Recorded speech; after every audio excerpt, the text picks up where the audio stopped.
नमस्कार दोस्तों, स्वागत है आप सभी का जीएसवे के ऑफिशियल यूट्यूब चैनल पे। तो दोस्तों आज हम इस वीडियो में चर्चा करेंगे एसएससी एमटीए 2023 के जीके जीएस के इंपॉर्टेंट 25 क्वेश्चनों के बारे में, जो आज का हमारा प्रैक्टिस सेट 3 होने वाला है। तो चलिए स्टार्ट करते हैं वीडियो को। इससे पहले एक बार वीडियो को लाइक कर लीजिए, शेयर कर लीजिए।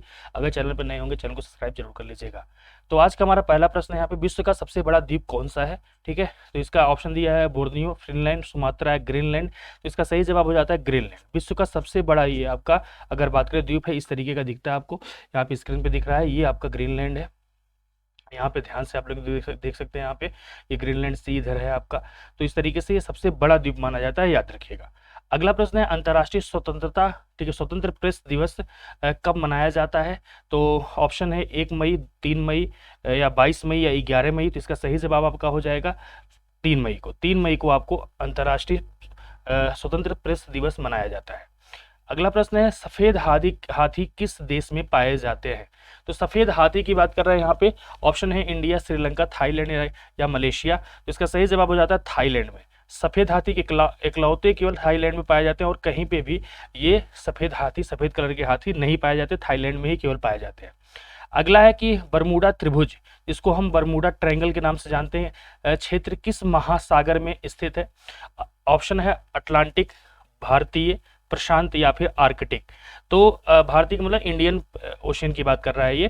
तो इसका सही जवाब हो जाता है अटलांटिक। ठीक है, अटलांटिक ओशियन में आपका बरमूडा ट्रायंगल बनता है। मैं आपको दिखाता हूँ यहाँ पे, इस तरीके से आप लोग देख सकते हैं, ये अटलांटिक ओशियन है आपका, ये आपका बरमूडा ट्रायंगल है। इस तरीके से आपका पूरा का पूरा बरमूडा ट्रायंगल आपका यहाँ पे बन रहा है। ठीक है, ध्यान से आप लोग देख लीजिएगा। ठीक है, चलिए अगला प्रश्न यहाँ पे। अगला है कि एशिया का सबसे बड़ा ट्यूलिप बाग किस राज्य में स्थित है? इसको हम ट्यूलिप गार्डन के नाम से जानते हैं, ट्यूलिप गार्डन के नाम से जानते हैं। कहाँ पे अवस्थित है? ऑप्शन है जम्मू कश्मीर, असम, सिक्किम या फिर उत्तराखंड। तो इसका सही जवाब हो जाता है जम्मू एंड कश्मीर। ठीक है, जम्मू कश्मीर में आपका अगर हम बात करें यहाँ पे ट्यूलिप बाग है। इसका नाम अगर हम बात करें इंदिरा गांधी, ठीक है, Indira Gandhi memorial tulip garden है, ट्यूलिप गार्डन, या फिर इसको हम बाग कह देते हैं, वैसे गार्डन है। ठीक है, ट्यूलिप गार्डन के नाम से हम इसको जानते हैं, याद रखिएगा। कहाँ पे है? ये पड़ता है आपका श्रीनगर में, श्रीनगर। ठीक है, और श्रीनगर आपका जम्मू एंड कश्मीर पड़ता है। ठीक है, चलिए अगला है कि विश्व का सबसे बड़ा उष्णकटिबंधीय वर्षावन कौन सा है? वर्षावन है वो भी उष्णकटिबंधीय वर्षावन की बात हो रही है। ऑप्शन है अमेजन, ठीक है, बोस्वासा, ठीक है, जिसको बोस्वास कहते हैं, फिर दक्षिण पूर्व एशिया वर्षावन या फिर डेंटी वर्षावन। तो इसका सही जवाब हो जाएगा अमेजन।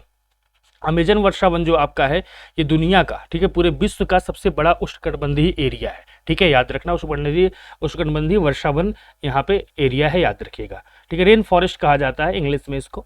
अगला है आपका विश्व की सबसे लंबी महाद्वीपीय पर्वत श्रृंखला। ठीक है, महाद्वीपीय पर्वत श्रृंखला की बात हो रही है यहाँ पे, कॉन्टिनेंटल माउंटेन रेंज की बात हो रहा है। ठीक है, कौन सी है? ऑप्शन है हिमालय, एंडीज, रॉकी पर्वत या उरल पर्वत। ठीक है, तो इसका सही जवाब है एंडीज। एंडीज पर्वत जो आपकी है पर्वत श्रृंखला, ये सबसे लंबी महाद्वीपीय पर्वत श्रृंखला है। अगला प्रश्न है कि पेरियार राष्ट्रीय उद्यान किस प्रदेश में स्थित है? पेरियार राष्ट्रीय उद्यान इंपॉर्टेंट प्रश्न है। तमिलनाडु, केरला, आंध्र प्रदेश या फिर कर्नाटका। तो इसका सही जवाब आपका हो जाएगा केरला। ठीक है, केरल में अवस्थित है, याद रखना। अगला है आपका वंदे भारत एक्सप्रेस ट्रेन चलाने वाली पहली महिला कौन है? इंपॉर्टेंट प्रश्न है, याद रखिएगा, बहुत इंपॉर्टेंट प्रश्न है ये। तो ऑप्शन है सुनीता देवी, सुरेखा यादव, सुनीता देवी, यहाँ पे दो बार सुनीता देवी आ गया, ऐसे यहाँ पे गीता देवी होना चाहिए था, सुनीता देवी आ गया, कोई बात नहीं।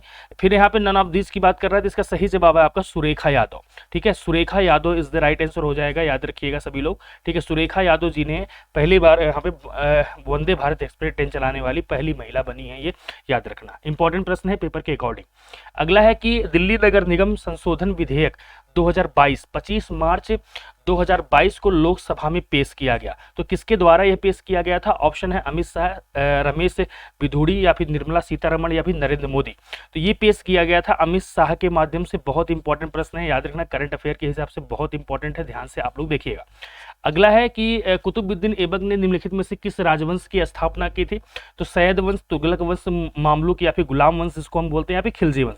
तो कुतुबुद्दीन ऐबक की अगर हम बात करें तो इसको क्या बोलते हैं? मामलुक वंश कहा जाता है, याद रखिएगा। ठीक है, गुलाम वंश हम इसको कहते हैं। ठीक है, गुलाम वंश इज द राइट आंसर यहाँ पे हो जाएगा। और यह पहला दिल्ली सल्तनत का सुल्तान था। ठीक है, याद रखिएगा, जो कहाँ से प्रशासन करता था, जो आपका लाहौर से प्रशासन करता था, याद रखना। इसकी राजधानी अगर हम पूछा जाए कभी कभी, राजधानी पूछ लेता है, इसकी राजधानी जो थी वो कहाँ थी, लाहौर थी, लाहौर। ठीक है, पूछ लेता है कभी कभी। आप लोग कमेंट बॉक्स में कमेंट करेंगे कि भैया किस वर्ष इसने गुलाम वंश की स्थापना की।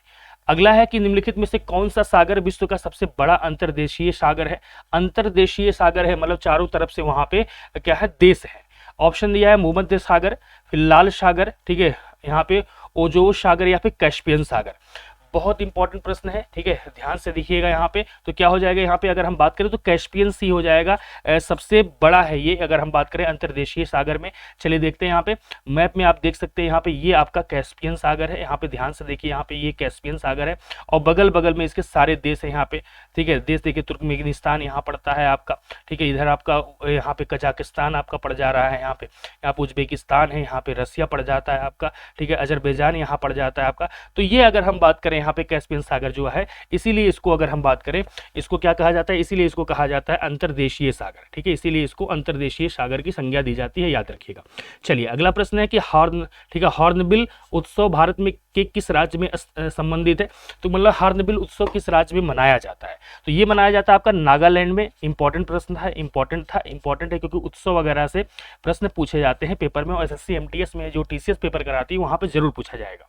अगला है निम्नलिखित में से किसने ब्रिटिश ईस्ट इंडिया कंपनी की ओर से बक्सर के युद्ध का नेतृत्व किया था। तो बक्सर का युद्ध आप सभी को पता होना चाहिए, बक्सर के युद्ध के बारे में, ठीक है। तो जॉन विलियम, ठीक है, यहाँ लिखा है, फिर रॉबर्ट क्लाइव लिखा है, हेक्टर मुनरो लिखा है, चार्ल्स लिखा है यहाँ पे, स्टुअर्ट, तो यहाँ पे हेक्टर मुनरो, ठीक है, हेक्टर मुनरो ने नेतृत्व किया था। अब आपको यहाँ पे कमेंट करके बताना है किस वर्ष में बक्सर का युद्ध हुआ था, क्योंकि बहुत फेमस है, ठीक है, बैटल ऑफ बक्सर। आपको कमेंट बॉक्स में कमेंट करके जरूर बताना है, अगली वीडियो में इसको बताऊंगा। अगला है आप सभी का कि किस ब्रिटिश गवर्नर ने बंगाल में द्वैध शासन व्यवस्था को समाप्त कर दिया। तो द्वैध शासन व्यवस्था को समाप्त किया था किसने, वारेन हेस्टिंग ने, ठीक है, वारेन हेस्टिंग ने द्वैध शासन व्यवस्था को समाप्त कर दिया था, जो बंगाल में द्वैध शासन की व्यवस्था चल रही थी। अगला है यहाँ पर निम्नलिखित में से किस प्रकार की कृषि को असम में झूम के नाम से जाना जाता है।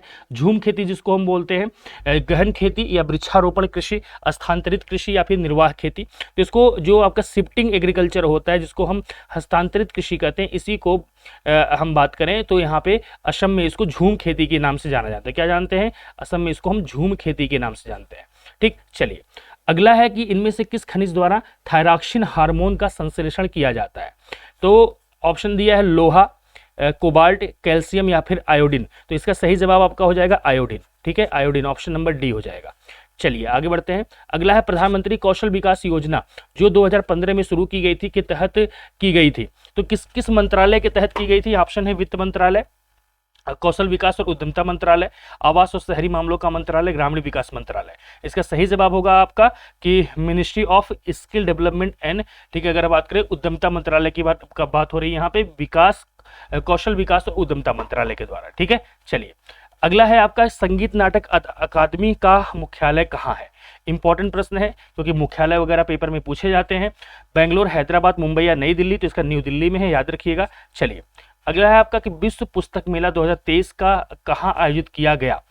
मणिपुर, केरल, नई दिल्ली या राजस्थान। तो इसका भी नई दिल्ली हो जाता है, यहीं पे ही आपका विश्व पुस्तक मेले का आयोजन किया गया था, नई दिल्ली में। अगला प्रश्न है कि पहला आईसीसी पुरुष क्रिकेट विश्व कप किस वर्ष खेला गया। तो ये खेला गया था आपका 1975 में, ठीक है, 1975 में पहला विश्व कप खेला गया था। कहाँ पे, इंग्लैंड में, ठीक है, इंग्लैंड में खेला गया था, याद रखना, ठीक है। चलिए अगला प्रश्न आपका है कि विश्व आर्द्रभूमि दिवस कब मनाया जाता है। वेटलैंड डे की बात हो रही है कि वेटलैंड्स डे आपका कब हम सेलिब्रेट करते हैं। तो इसको सेलिब्रेट करते हैं 2 फरवरी को, ठीक है, सही जवाब आपका ये हो जाएगा 2 फरवरी इज द राइट आंसर हो जाएगा। चलिए अगला है कि कौन सा देश 2025 में ठीक है मैड्रिड इंटरनेशनल बुक फेयर का थीम देश होगा। ये बहुत इंपॉर्टेंट प्रश्न है, 2025 की बात हुई लेकिन डिसाइड अभी हो गया है कि मैड्रिड इंटरनेशनल बुक फेयर का थीम देश कौन होगा।